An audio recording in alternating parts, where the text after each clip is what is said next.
Ladies and gentlemen, on the Northern Beaches, there's 550 sales agents. There is one agent that is talking to more buyers in the marketplace than any other real estate agency on the Northern Beaches. We're going to tell you some of his secrets.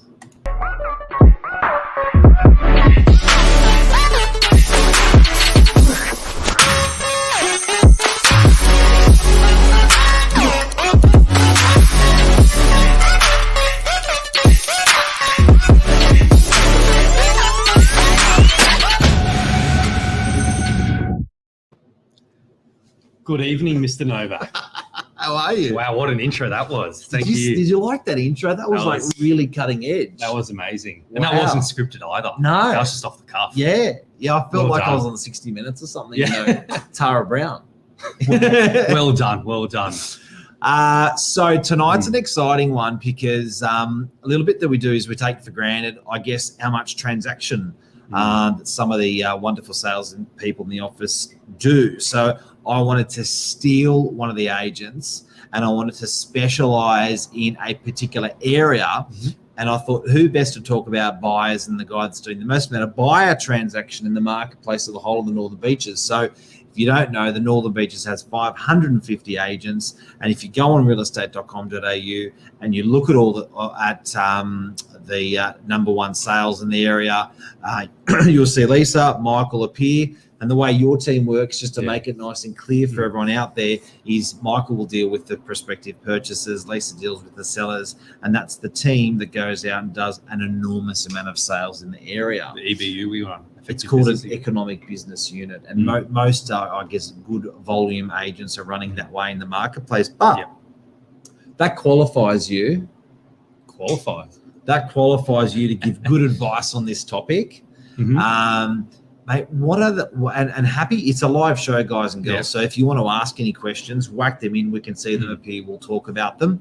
But Michael, tell me, with people out there, it's been a tumultuous and amazing property market in the last 12 weeks, 16 It's weeks. been very interesting. Crazy. Yes. What?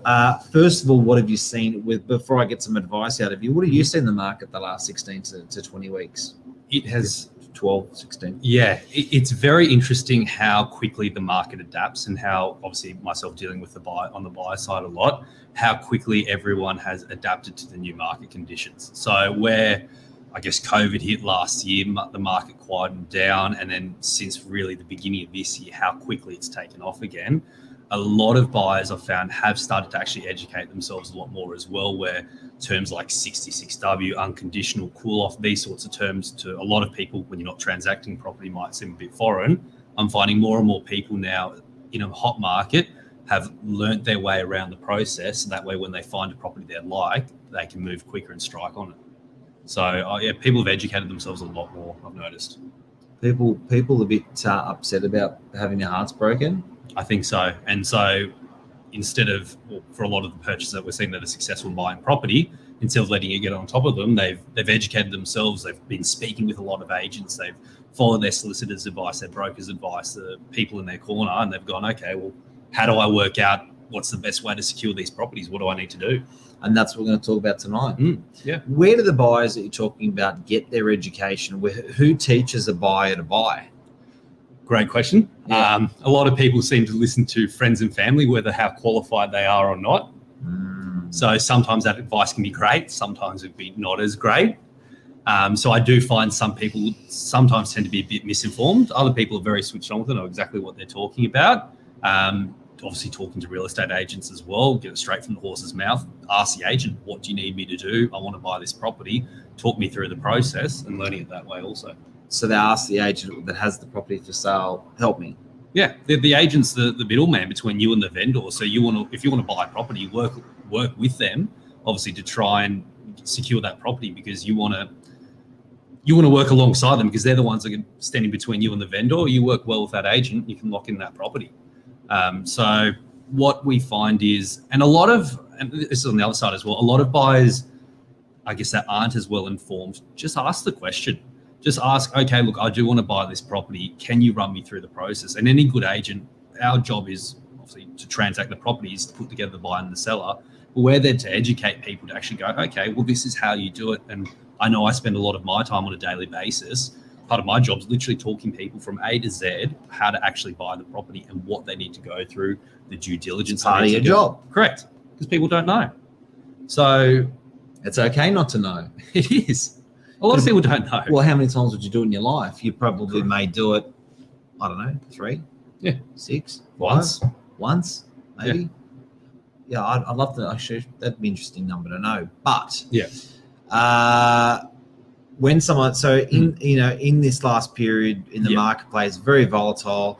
Buyers have to act fast. Correct. Yeah. What's Michael's 5 tips to prospective purchasers out there to go, this is what you got to do to get the property? Because I guess it's really important to people. They're emotionally invested. 100%. They've found a family home. Yeah. They've got all their ducks lined up, i.e. finance. Yep. Work, family, time is right. I've found my dream home. I'm ready to go.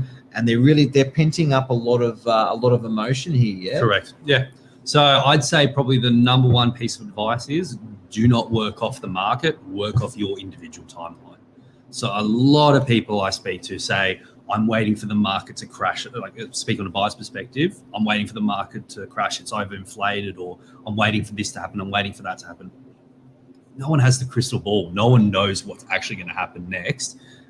Number one is work on your own timeline. So as long as, let's say you've got part of number 2 as well, speak to your broker, see if you can get that finance approval, make sure you pre-approve, make sure you know how much money you can borrow, what you can actually afford to buy. Yep. Because you don't know what you might be able to afford to buy in the next sort of 6 to 12 months. Your borrowing capacity might go up, might go down, the new regulations, you just don't know. So find out what you can actually afford to purchase. Get a good solicitor in your corner. A lot of mistakes I see a lot of people work with as well is they sometimes just go with the cheapest solicitor. Yep. 100% solicitors are worth their weight in gold. The difference between a good solicitor and bad solicitor might be $500 odd, which is a lot of money. But when you're talking potentially hundreds of thousands, millions of dollars in a transaction, you don't want to get it wrong. So get a good solicitor in your corner, get a good broker, and then work with your timeline. So is an agent ever going to tell you that you're the only buyer interested in the property? Good question. Because I know, I reckon you can bank as a prospective purchaser that every agent is going to say, that there's interest in the property. And look, in this market, chances are they're telling the truth that they're saying there is other interest. Yeah. Especially now as well in a hot market there. The key for any purchaser is, and look, every agent's different. Some agents are great to deal with, some aren't as great to deal with, is cut through all the BS with it. And if there's a property that you like, so part of when you're looking at a property is obviously there's a contract for sale. Obviously, so review the contract. If it's a house, there's a building and pest report. If it's a unit, normally there'll be a strata report available. Have those reviewed, do your due diligence.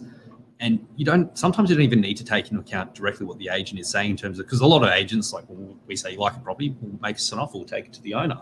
The great thing is now these days online, there's so much information available for all the comparable sold properties, what's going on out there. A lot of the buyers I talk to are probably more knowledgeable than me with all the properties that have sold around the corner and know exactly what's going on. People know roughly what the property's worth.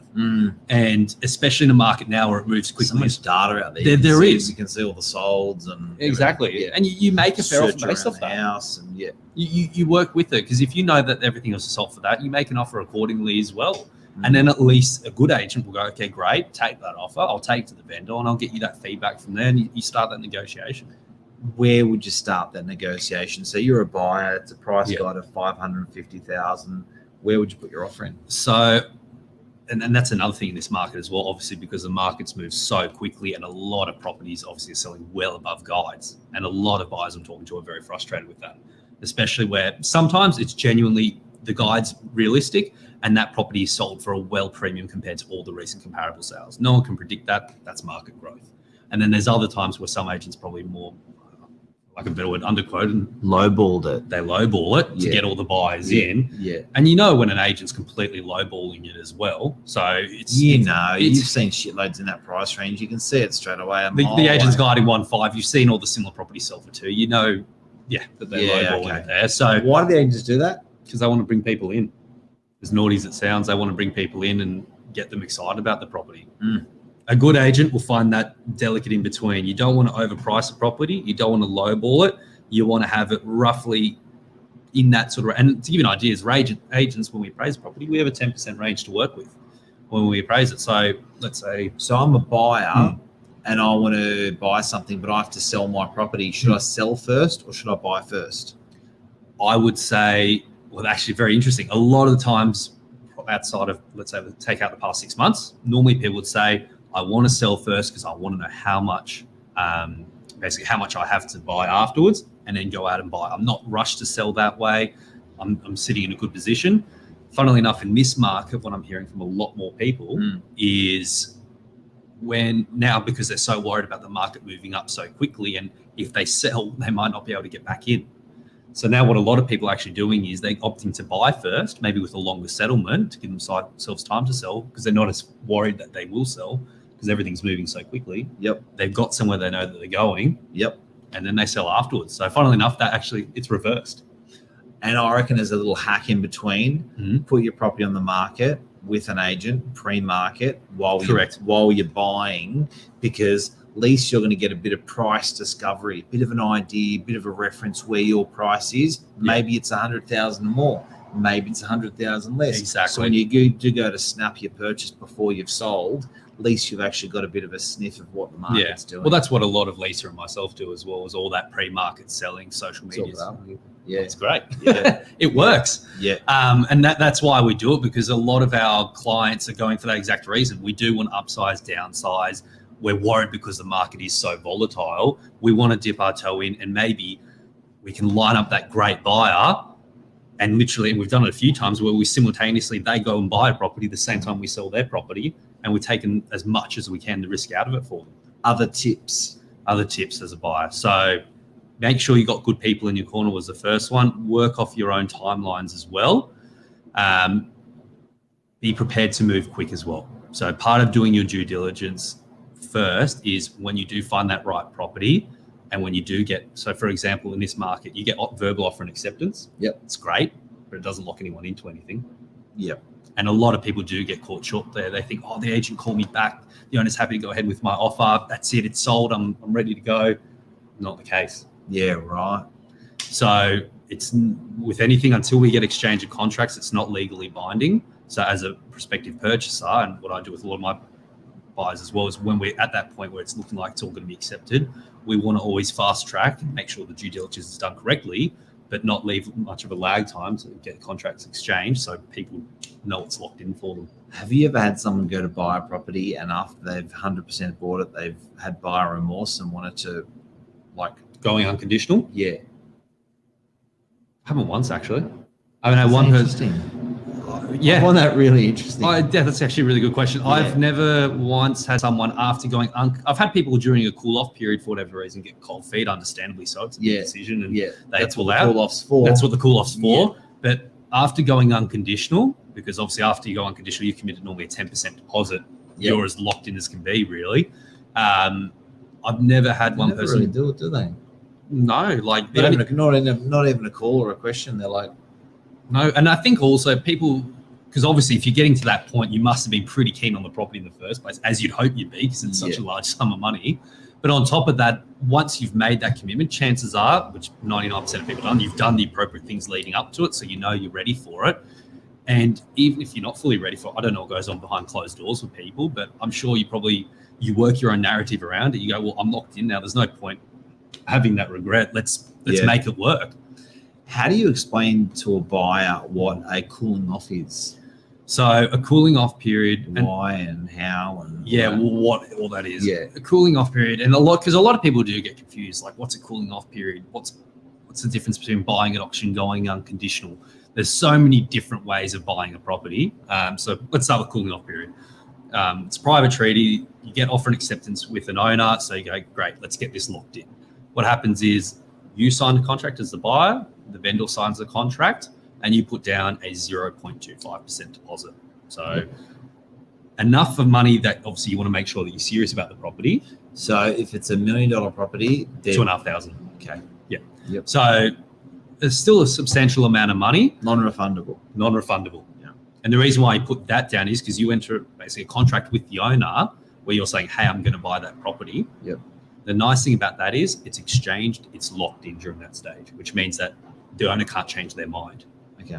You as the buyer now have 1 week to go through, do the rest of your due diligence. Owner can't change their mind in those 5 business days. Buyer can change Buyer their mind can. in those 5 business days. Correct. That's a cooling off period. A period's 5 days. Correct. Okay. Effectively, what you're doing is you're paying for the privilege to lock the property in, to do your due diligence during that time. And if you do decide to rescind, pull out during that, Yep. you lose your 2,500, 0.25%, depending on how much the property is. Yep. And the beauty of that system is, as a buyer, especially in a hot market now, you know the property's locked in. You've got time to do your due diligence without worrying about what other buyers might be trying to buy the property as well, because it's all locked in for you. And if you do, for whatever reason, your finance doesn't stack up, the building pest doesn't come back the way you'd hoped, or whatever it is, you can pull out. It does sting losing that money, but it's better than losing a 10% deposit. It's true. It's Yeah. true. So buyer remorse, buyer cooling off, buyer tactics, buyer finance approval. Buyer is buying. Do they use a bank or a broker? We see both. Yeah. I can only speak of personal experience and what I've heard from other people. It seems to be broker tends to be the way to go. Yep. And the reason why is they're shopping around for you. So like, I'm a real estate agent. I know how to sell real estate. But if you ask me which bank's the best for finance, I'd have no clue. Don't know. It's not my domain. And for a lot of people, they will know as well. And you walk into a branch at a bank and they'll probably go, yeah, we got the best deal for you. But is it the best deal for you? You don't know. I find when you've got a good broker that comes recommended, normally a lot of people know friends or family that have purchased and they've probably gone through a broker and they've had that positive experience. Go to someone like that comes recommended and they're there to shop around for you. Giving brokers a bit of a plug. Who's your favorite buyer? Who's my favorite buyer? Who's the buyer that you think of the best and brings a smile to your face? There's no one specific buyer that Soft spot. It's the type of buyer that's a soft spot. And I've had a few transactions with these sorts of people. It's the family that has been, let's say, coming from a unit or it's their first purchase, moving into the family home, like let's say the wife's pregnant or they've got 1 or 2 kids, and they're just so excited because it's not a money thing for them. And they show the excitement. They show the excitement because you got the investor. He's got his poker face on. He doesn't really. There's no emotion behind it. It's purely figures and numbers. And you're like, this is There's not as much emotion behind it there, which is understandably so. Yeah. And but when there's a family purchasing a home and they know once they've locked in the home, so maybe they can drop their poker face a little bit as well. Yeah. And they're just so excited that they're going to be moving into this space. It's not the money, it's more the lifestyle that them and their family can have. It's wearing their heart in their sleeve. Yeah, they're wearing their heart on their sleeve, and it's real, and that's why we do the job. Because obviously we get paid like any industry where we're professionals to do it. But the nicest thing about it is we're dealing with people. We're dealing with clients that are families, mums and dads that, they're buying a home for them to live in. It's going to be the biggest part of their life for the next 30 years whilst they're living there. So it's okay to act like that as a buyer. 100%. It's not, you're not going to take advantage of them. Well, some agents are better than others. Wear your poker face if that's what you feel comfortable with whilst during the negotiations. But once it's locked in, and also you build. I think it's you are who you are. You do what you do. You do what you feel comfortable with. You feel comfy, yeah. Correct, Yeah. and you'll see. You'll But be it able to works. You're call. saying it works. You like it as an agent to, 100%. We're help. We're people Chat. too. Yeah. Normally people think big, bad, scary agent, but we're people too. And yeah, it brings me joy when I see someone that's genuinely excited about a property. It's an exciting thing. And it's lovely when, like we just sold one, Ada Para Street, Forestville, at auction a week and a half ago now. And that one there, obviously the vendors are there at the auction, the purchasers are bidding at auction. So they've secured the property. They were the highest bid at the auction. And then afterwards they met each other actually, and they had a conversation there at the property. And The family had owned that home for about 50 odd years. The father and the son had built the home together. So there was a lot of emotions letting it go. Wow. And then this family I was dealing with on the buy side, they'd been looking for months and months and months and hadn't been able to secure property and kept missing out, and then finally secured this one, which was going to be their family home, their stronghold. And so it's lovely to see when there's that type of transaction where the vendor is genuinely over the moon that they've sold the property and they're happy with the price. The purchaser's over the moon because they're happy, obviously, with the price. They're willing to pay it for the property, and now they've locked in their family home.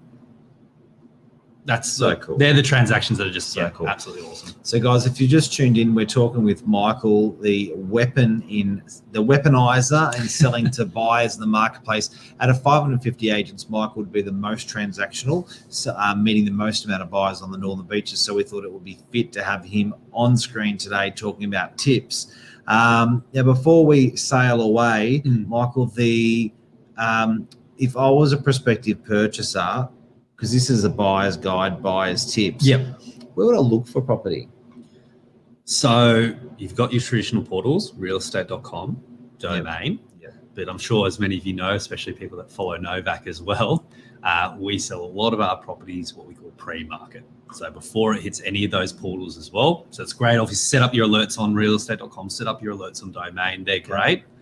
Maybe even set up an email address that's a property email address that you can just you can turf once you're finished with. That's true. Actually, that's found a very good property. idea. Having Yep. property ones who Yep. get spammed afterwards, all the real estate agents. And then also on top of that, a lot of properties now being transacted via social media. So with a lot of the top agents, especially obviously with the ones that we're selling, Facebook, Instagram, LinkedIn, a lot of our properties go there first. Even the ones that are going to go to realestate.com. Follow agencies and follow and individual follow agents. individual agents Mhm. in your local catchment where you want to buy. Yep. On 100%. Facebook, Insta, LinkedIn, Facebook, And reach out Insta, to the LinkedIn. agent as well. So we've got a lot of people in our database. So, like, we have so many different channels we let our buyers know about properties. We call them, we text them, we email them, we put on our Facebook. Everywhere we can, we try to let buyers know. So call your local agent or send them a text and just say, hey, this is what I'm looking for. Can you add me to your database? I get a lot of those messages as well. We add them. We've got our prompts. We know what you're looking for. As soon as the property comes up that's in your price range, we flick that email off to you. Okay. Question. If I'm as part of the buyer's guide, talk about where we find it. How do I look at the properties? Do I actually call the agent, turn up, meet them at the property? Do I actually go to the open houses? Do I go into the real estate agency? Does that help me? How do I do it? So obviously agents have their open homes Wednesdays and Saturdays and Sundays, and sometimes they do a private appointment. Yeah. I would strongly suggest call the agent. If there's a property that you're seriously keen on, do not wait for that open home. Call the agent, find out where it's at. Because I know with myself, with every property's got its own timeline. Some of them, like we had one that we first opened was on Saturday, exchange unconditionally this evening. We let everyone know that came through the open home, so everyone had their heads up, but sometimes it can move that quickly. Sometimes it can take weeks. Don't risk missing out on it because you might go, I'll go along to that Saturday open, and then they've sold it after the first Wednesday open because there was a great offer that came through. The owner said, Get in fast. So call the agent, say, hey, what's the situation? Can I get in earlier? Are you waiting for the open home? Just ask them and they'll tell you. Well, like I know with buyers, I'll say, no, it's actually going to happen pretty quickly. I'll squeeze you in today to give you a fair chance. Or, hey, this one's probably the owner's will make a decision after this Saturday. Come along the Saturday, and we go from there. So just ask the question. And that way you avoid missing out. And a good agent will tell you where it's at. And that way, you're working the timeline. Does a buyer need a buyer's agent? I think buyer's agents definitely have their place. If you're international or interstate and you physically can't get to a property, 100% buyer's agents the way to go there, I'd say, because obviously you need someone that is employed by you that you trust to have a look at the property. Outside of that, I find that people that seem to employ buyer's agents they're very time poor. So if you're a time poor person, you go, my time's better off spent working, doing what I need to do, my life, get someone else to look at it, go do that. Outside of that, That's well put, yeah. yeah, because a lot of people normally very busy with their careers or their family or this or that. You don't want to waste all your Wednesdays and Saturdays looking at properties, dealing with real estate agents. So for someone like that, it's perfect. Outside of that, if you're someone that's pretty savvy with property and you can afford to invest the time. You can do all the tips that we said there, and you'll be able to see all the properties yourself. You'll be able to navigate it yourself as well. And then just run through that process also. So I think if you're time poor, do it. If not, invest the time, go through all the off-market channels, pre-market channels. Just make sure you're out there. Put yourself in front of the agents. Out of questions. That's pretty good.